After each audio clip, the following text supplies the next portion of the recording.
sung hin hichi ngaikhoh ben Jesu'n nei hitam Insung huoidam hina Muonna na chanthei nang le na insungmi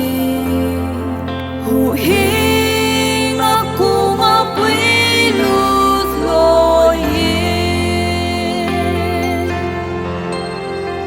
Christa Insung Pakai chenna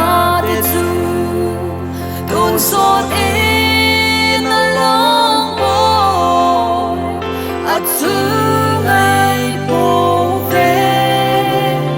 Songpi insa along may bowe Tonsot jing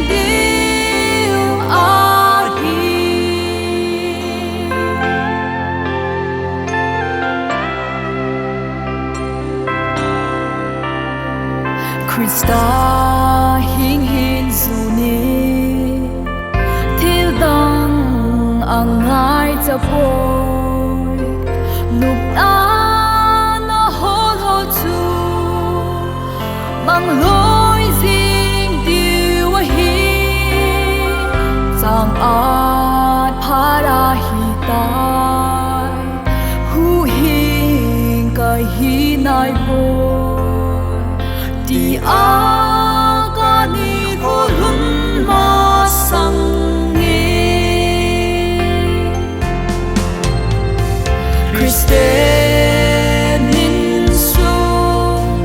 Pakai chenna Tonsot along boy at sungai bowe Songpi insa along may bowe Tonsot jing